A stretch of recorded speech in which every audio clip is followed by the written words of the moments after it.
Horas dan selamat Natal bagi seluruh sahabat dan pendengar Renungan Harian Carpe Diem HKBP Bumi Anggrek. Kiranya damai Kristus boleh hadir di tengah-tengah hati kita dan keluarga kita, sehingga sukacitanya terus boleh kita rasakan dalam kehidupan kita. Marilah kita memulai perenungan firman Tuhan di hari ini, Kamis 28 Desember 2023, dengan menyanyikan buku yang di nomor 49 ayat 6 dan 7.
Firman Tuhan yang akan kita renungkan hari ini adalah yang tertulis dalam Matius 12 ayat 35.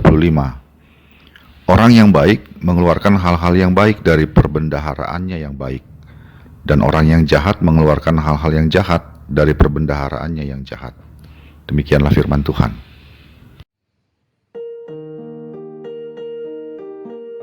Sahabat Carpe Diem yang berbahagia, kita tentu pernah atau mungkin sering mendengar beberapa kalimat berikut ini. Pohon dikenal dari buahnya, tong kosong nyaring bunyinya, air beriak tanda tak dalam. Semua kalimat tersebut adalah peribahasa yang menyatakan kepada kita bahwa isi pikiran dan hati seseorang bisa dilihat dari apa yang dia kerjakan dan juga apa yang dia katakan. Jika isi hatinya baik, maka yang dia kerjakan pun baik. Sedangkan jika pikirannya tidak berisi, maka kata-kata yang keluar dari mulutnya hanya suara keributan yang tanpa makna. Senada dengan peribahasa tadi, Tuhan Yesus mengkritik sikap dan perilaku orang Farisi yang tercermin dari perkataan mereka yang menuduh Tuhan Yesus.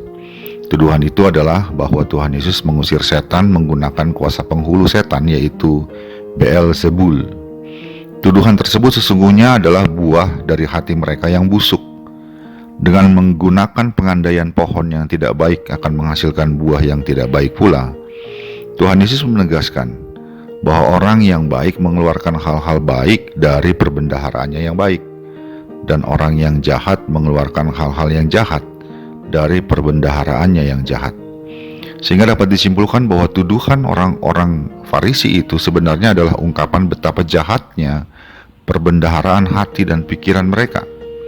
Bahwa sekalipun mereka adalah ahli dan sekaligus pengajar agama Yahudi, sesungguhnya yang ada dalam hati mereka adalah kebusukan dan kejahatan, yaitu berupa iri hati, dengki, dan juga permusuhan terhadap orang-orang yang berbuat lebih baik daripada mereka.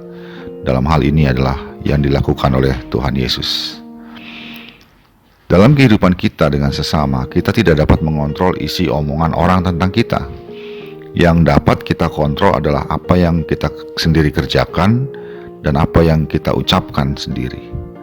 Agar apa yang kita lakukan dan ucapkan adalah kebaikan, maka kita harus mengisi hati dan pikiran kita juga dengan kebaikan. Dan kebaikan yang utama dan sekaligus menjadi sumber kebaikan lainnya bagi hidup kita adalah Kristus. Di hari-hari dalam suasana Natal ini diingatkan kepada kita bahwa tempat terbaik yang harus kita sediakan untuk kelahiran Kristus adalah hati kita. Dengan begitu, Kristus akan memperbaharui hati kita. Berikutnya adalah juga dengan mengisi waktu kita dengan hal-hal yang menolong kita menambah perbendaharaan yang baik dalam hati kita. Seperti yang sedang Anda lakukan saat ini, membaca, mendengar dan merenungkan firman Tuhan melalui renungan harian Carpe Diem.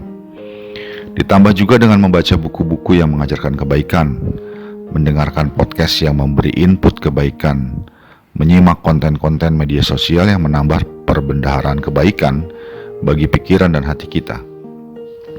Dan juga bergaul dengan orang-orang yang berbicara positif dan mengusahakan kebaikan. Sebaliknya, kita juga berusaha untuk menjauhkan diri dari hal-hal yang menjadi sumber ketidakbaikan buat hati kita. Dengan begitu, kita menjaga agar hati kita hanya diisi oleh apa yang baik.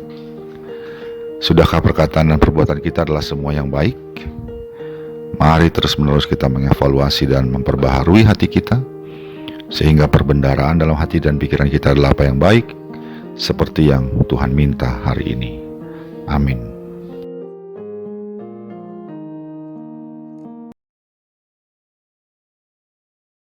Marilah kita berdoa.